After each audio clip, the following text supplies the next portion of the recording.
Hello everyone, welcome to our Let's Play series of Disco Elysium. I'm Colonel RPG, and I'm very happy to have you here with me. Let's see why I'm looking at this pile of roofing material. There's roofing material over there, and I fail. I fail a lot because it's nice and orderly, well-laid palette. Easy on the eyes. Ooh, but my conceptualization though. Rhythmic pattern calms your mind. Oh, it actually gave me a morale thing. Mammals like this stuff. No, there's more to this. You got this strange feeling. No, what feeling is this? Hard to say. It's gone now. Feelings pass, you see, especially the small ones. I'm gonna need more perception, ain't I? What is this? It's nothing. Just someone just left some roofing material slanted against an old shack. Okay, we're gonna come back to that later, I suppose. Can I not go over there? I cannot. Okay. That's basically that. That actually is probably pretty important. So we should go to the beach. Try to figure out... I can also try to open that door, it seems. Let's see what else we have over here. A heap of snow melts in this wheelbarrow. What's that? No, that's the person. The street sign reads, "Fuck the police." And that one, I suppose, reads the same thing. He kind of looks the same. Pigs go home. The street name is illegible. Let's see. The RCM in Martinez? What can I help you with? You sound surprised. We don't see a lot of police around here. That's all. I have some questions for you. Of course. What can I help you with? What's this fuck the police business? As if I wouldn't know. Who are you exactly? Me? I'm just a gardener. Cool. What are you doing here? I'm working. On what? Have a greenhouse in the yard there. She gestures over her shoulder. I've been trying to get some work done. There's discomfort in her. She stops mid-sentence. Go on, it's okay. As you probably know, there's a corpse hanging from the tree there. It smells pretty bad, so I have to take breaks. I cannot do mid-American accents. I'm trying my best. Anyway, you can probably tell when it's her who's speaking, if you're just listening to this instead of watching as well. Don't worry, says Kim. We're here to clean it up, and you can get to work soon. Thank you, she smiles politely. My head is about to explode from all the salts I've had to inhale. Have you? We need directions. Of course. Where to? So what's up in the north? There's the pier, the Cape Side apartment building, some more tenements. Not a lot, really. The east? The harbor gate, some kind of commotion, I think. I don't follow the local politics, she shrugs. A frite store, too. With 3 T's? That's a word? My god. Oh, it's probably a brand. Right. So what's in the south? Some shops and a bridge. The canal bridge leads to the coast, but it's broken, I think. Some kind of accident, probably. What's on the other side of the canal? Just coast. There's a little fishing village there and a fish market. But that got closed down ages ago. To the west? She looks at the water, squinting. It's just water. No, actually, I think they call it the Martinez Inlet. There are some islands in the bay, but they're hard to reach. In the west is the Miracle, says my inland empire. Thanks, that's all for now. No problem, she nods, brushing a fleck of soil off her cheek. Okay. I'll see you later. Of course. I won't hold you back. She wipes her brow with the canary yellow glove. Her gloves, you get the feeling that you need them. You have a dead body to deal with, after all. One more thing. Can I borrow your gloves? Can they fit on me? I probably should try them right now. Let's see if I can. Sure, keep them. I have another pair. She hands you the rubber gloves with no visible annoyance. And I am very empathetic, so I would know if there is any visible annoyance. And I think I can wear this. Oh, yeah. Thick latex gardening gloves in classic canary yellow. Maybe you should retire, take up gardening as a hobby. It's worth a thought. My mom used gloves like that, I think, well, maybe I'm wrong on that. She used gloves like that for the kitchen to wash the dishes. I don't use gloves for dishes, because I just break all the dishes if I do that. It's awful. I mean, I imagine. I never tried. And also, I don't wash the dishes, I put them in the machine. Goods from lorry haphazardly litter, or from the lorry haphazardly litter the surroundings. And we have the entrance, but this one is locked. Closed for winter, please use main entrance. And it makes sense why it would be closed for winter, because that one probably accumulates a lot of snow. Welcome to Revachol! Well, it will talk to you in a little bit. A glossy magazine, most able-bodied men. This issue hosts a top 10 list. And I have hiccups, I'm sorry. Jump Jams, a popular music mag. That's a mixture of French and English. Aha, welcome to Revachol. And I have more magnesium. Is that drugs? That is just medicine, isn't it? I think so. Anyway. Welcome to Revachol. Announces the rotund man. The remark isn't addressed at you, it's addressed at Kim. Can I not let Kim say? Hey, I know Revachol. That's where we are. Let's not say that. So that leaves me the first option. Why are you addressing my partner like that? Don't you welcome to Revachol me. My grandfather came here from a 3,000-year-old racist isolationist culture, while your ancestors came to this island a mere 300 years ago. Every school of thought and government has failed in this city, but I love it nonetheless. It belongs to me as much as it belongs to you. Oof. Okay, I was really focused on the 3,000-year-old racist isolationist culture. I'm gonna say that he's Asian, of Asian descent, and I'm gonna say that's probably Eastern Asia, even though, I mean, the depiction could be anything really, anywhere. But that the 3,000-year-old. Because I'm also trying to determine what year it is and whatnot. Also, look at that statue over there. So he might come from China. I don't know the history. I don't know enough of the Eastern Asian or Asian history in general to know about that, the isolationism of cultures. I do know that Japan does have a history with that, but then Japan and China and the countries that were before, and the kingdoms specifically that were before, they have a lot of warring between them, and it's just it's a big mess. So, well, it's also a very rich history, but still, lots of wars and whatnot. But more importantly, the immediately thing is that he's from Martinez, Kim is, just as much as this, I did not see the name. This racist lorry driver. I was literally gonna read it. This racist lorry driver. Yes. So Martinez, interesting. But I was trying to figure out what year it is, because this does not look like the 20th or the 21st century. There's things that are too futuristic.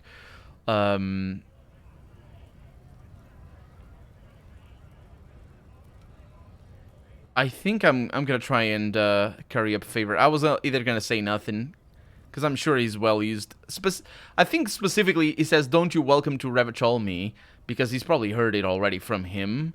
Either that or "Welcome to Revachol" is just almost a slur or something, like something so common to hear from people who are, I assume, of Asian descent or just not from here or something. I don't actually know where even we are, let alone. But I'm gonna try to curry up favor with him, so I'm just gonna support him, even if that's not what he wants. I think the intention hopefully still counts. It's men like you who keep Revachol divided, making it that much harder for everyone to climb out of this post-war limbo.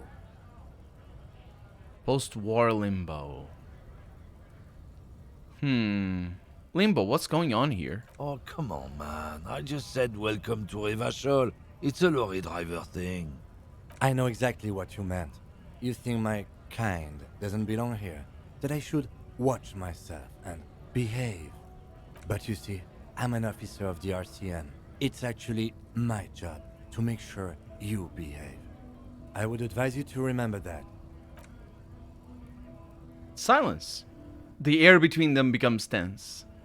Oh, it was already tense before. Really interesting, that reply right there.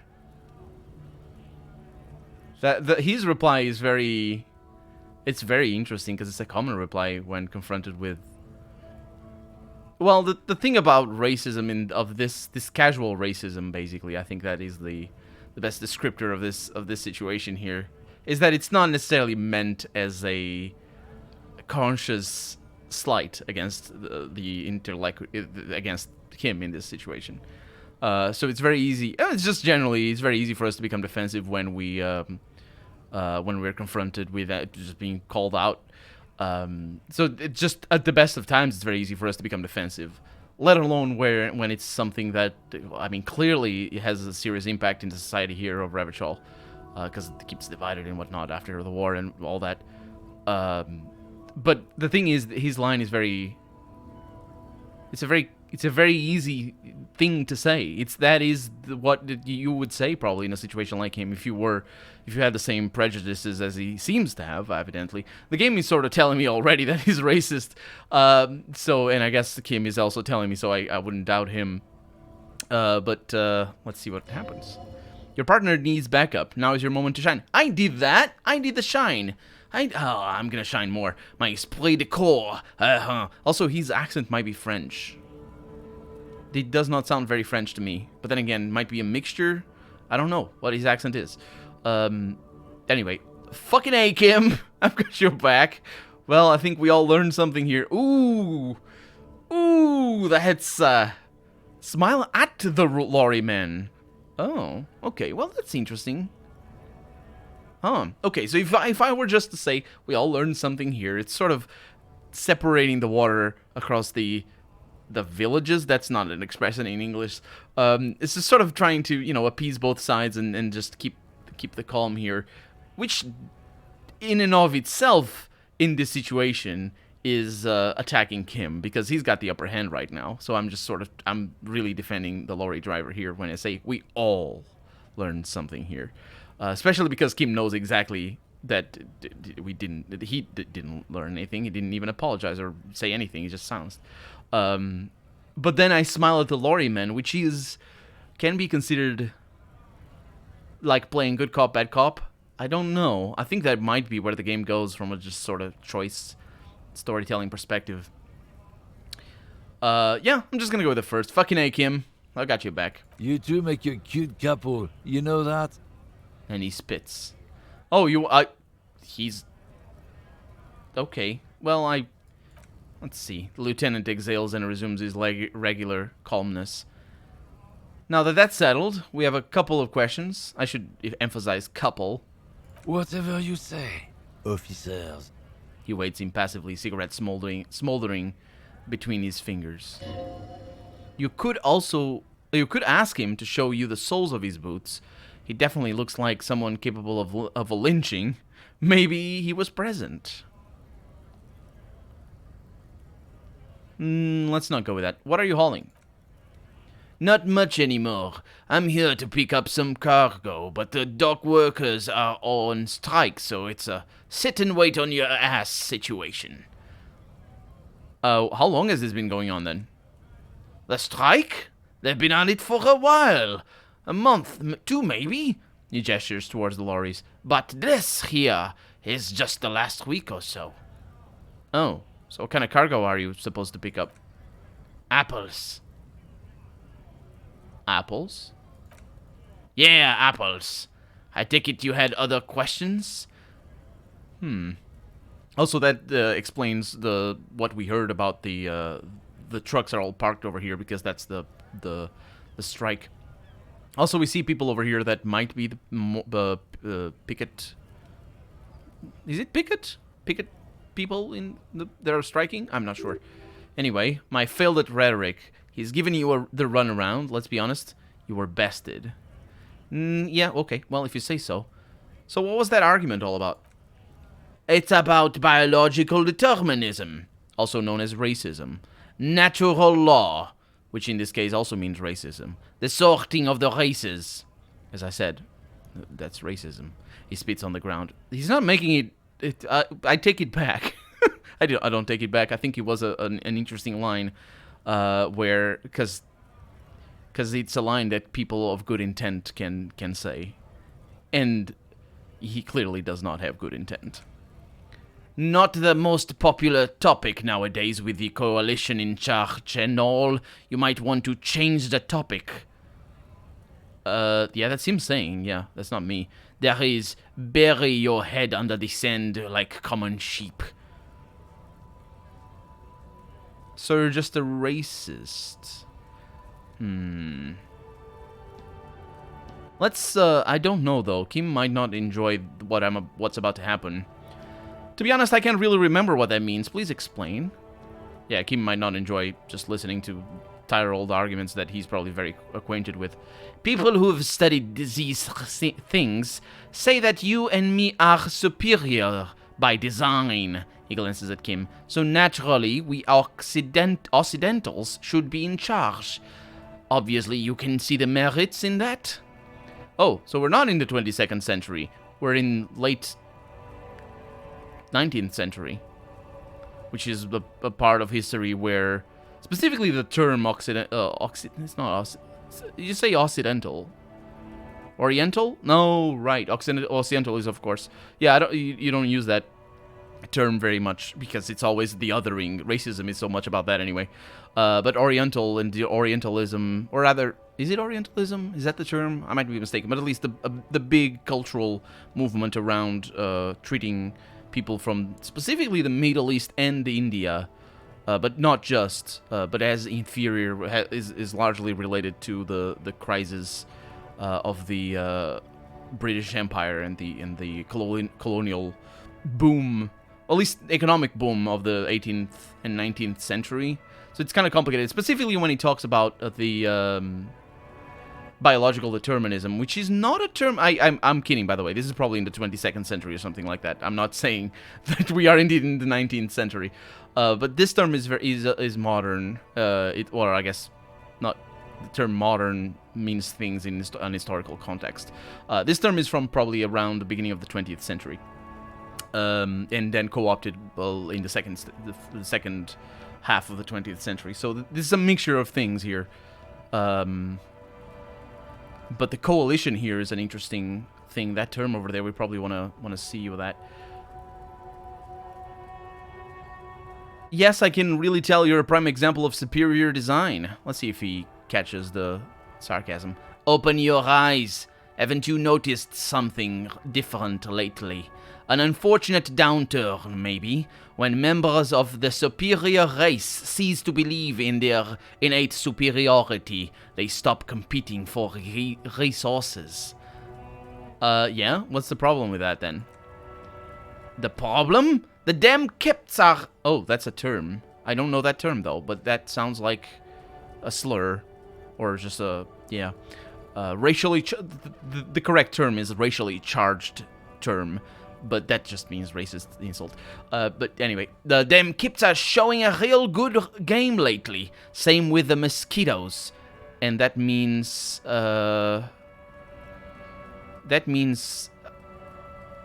That's about the color of the skin. I'm not sure if this is actually in reference to an ethnic group. But you'd see this term... This term, in Portuguese anyway, or a similar term, is used... to denote people of mixed race. But then Portuguese has a very close, and I say European Portuguese, because of course that changes depending on the country that you are. And of course it is a racist term, but Portuguese have specifically relationships from a colonial history with people that are of really dark color. I'm trying to make a distinction here between, for example, mid-American people who have a lighter skin of tone. So we don't really have terms, racist terms or non-racist terms, but we're talking about racist terms. We don't really have that. But the word mosquito, I think, is used for people of mixed race. That would make sense. It's interesting that he's focusing on the competing for resources theory, which is a little bit zanier than the normal one, which is usually to do with the dirtening of society. That's one popular nonsense when trying to othering other people, and also the other one is just what's the word for it? Replacement, right? the fear of replacement and whatnot. Those are very popular theories, I guess, surrounding this sort of racist attitude. He throws a sharp glance at Lieutenant Kitsuragi. I am very white, and he's a lot darker than I am, just on the photo. I don't know. I mean, he might be. He probably is a mixed race anyway. Aren't we all at the end of the day? And the other intruders. Oh, he says, and you're the intruder species too. My God, he goes from race to species. Good on you, man, for mixing all the things and making yourself look as much of an idiot as you can. They are on the precipice of cultural victory. Cultural, often used as well as a euphemism for race. Wait, what is this cultural victory? Wait, they are? What? I think that is. Let's see. It's what the Kipts of Boogie Street are going for, right under our noses. And the others too on the radio. Heard any chansons lately? That's just songs. That means songs in French. Heard any motetos or leader? No? Dominating culture is how they plan to win. They say so themselves. Oh, yeah.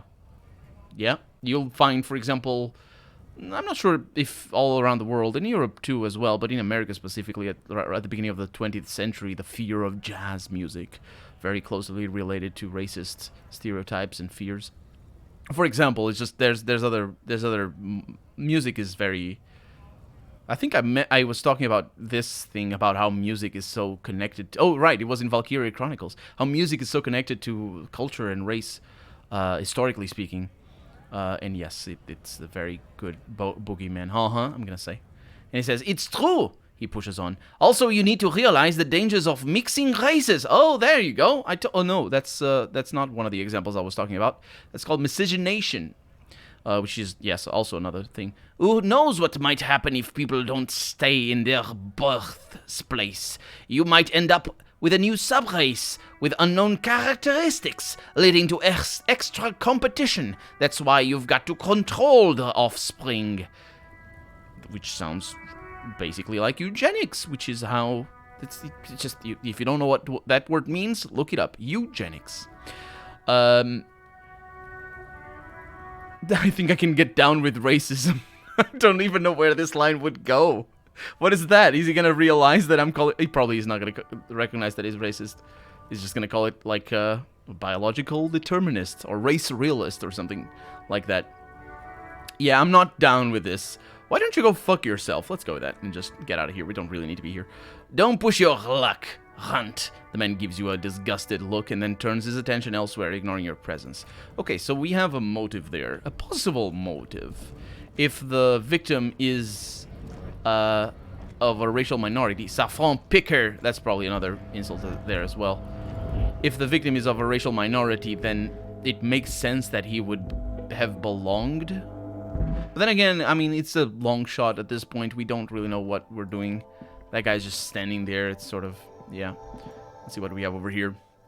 The tear machine stands in the corner. The sign says 1 bottle equals 10 cents. What's this machine? The clerk looks up out of her magazine. Oh, that's the tear machine. Yeah, but what is it? She knits her brows, confused. It's a machine for tear? You know, to find tear outside, like bottles or whatever, and put it in the machine. Then it gives you money. Oh, I see. Is that how it... Is that the word in English? Tear? I'm sure that's the literal translation for what it is. In Portuguese, the word is tara. And you super never use it. There's one occasion where you use the word tada, as in lost tear, which translates into lost tear, which is when you buy a bottle that you're not supposed to return the bottle for. And in closed communities, that's very common. And it depends on what you're doing. Like, beer can be sold in normal with tear, and you need to return the tear, or you get money back for the tear. I think I don't know. I've heard that this is you could do the same with cans in the United States for a while. I'm not sure. Anyway, like tin cans. I see. How do I pick up tear for the tear machine? You need a bag, I guess. We used to have some, but we gave them all out. So yeah. Feel free to use it if you find a bag, though. I'm sure there are some out there. She points outside somewhere. Sure. Okay. Well, that's interesting. A melancholy pop song plays on the radio. Melancholic pop song, because that's a noun. Melancholic is an adjective. Saint Baptiste Pharmaceuticals. A small cabinet on the wall is filled with various medicine bottles, nasal sprays, and blister packs. They all bear the Saint Baptiste Pharmaceuticals logo. Their logo is the bloodless rose, pure white, untouched by harm. Just ask me if you need anything from Saint Baptiste. We don't stock prescription meds, but we do have Nosafed, Dramamine, magnesium, and Hypnogamma. I don't have any money. Who's Saint Baptiste? Saint Baptiste? You know. She nods slowly at the cabinet. The pharmaceuticals company? Saint Baptiste Pharmaceuticals? The one that sells meds out of Saint Baptiste? She points to the cabinet. That one? There? She's right. Saint Baptiste, the company, derives its name from Saint Baptiste, the city, itself so named, because that's what it is. A rare case where that really is the full etymological history, as far as almost anyone knows, at least. I'm sure there's a reason why Saint Baptiste is the name of the city. What do these products do? I don't know. Let's see. Nosafed is a nasal spray. Dramamine is a really good painkiller. Magnesium is a dietary supplement. And Hypnogamma is, I don't really know what Hypnogamma is. I guess it makes you feel less shit. It's recommended to use after lots of partying, studying, or exercising. Oh, can you be a little bit more specific? She chews on her bubble gum absent-mindedly. Nah, sorry. I'm not like a doctor or anything. And Nosafed heals for +1. Dramamine heals for +3. We can have +3 health. My god, I can have all the things. Magnesium heals for 1 morale, and Hypnogamma heals for 3 morale. Okay, thank you. Can I check that back there, though? I'm going around with these gloves. Although it looks like they're broken. You see my fingers through there? A small colorful display of cigarettes and alcohol bottles lines the shop wall, inviting you closer. I'm in heaven. That's alcohol and cigarettes back there. This is not a good place for a recovering addict. The clerk looks at the wall of goods behind her. Guess not. No. She adjusts her hat. I'm obliged to inform you that both alcohol and cigarettes damage your health, but I guess you already know that. Don't ask. Don't look. Don't do anything here. Just go away. Get back to work. Yep. I'm not going to do that. It's a good call. Yellow roses, dozens of them. Tulips, too. Lovely. I'll see you later, then. Okay. She's obliged to tell me that. Well, I guess we can put this in before 1970 at the very least, because that's when finally the cigarette companies screwed up so much that the studies that were being made for decades at the time finally came out into the public, and people realized that cigarettes sort of kill you a little bit. Alcohol is a different story. I don't actually know the history of alcohol addiction and all that. I got some money out of here. And I have somebody over there. But I also have the end of the episode, because we're out of time for the day. So for right now, I'm Colonel RPG, and this has been Freet. I really hope you've enjoyed it. And if you did, go ahead and leave a comment. Like the video if you want to see the next episode come out sooner rather than later. But above all, thank you so much for watching, and I hope I'll see you next episode. Bye-bye.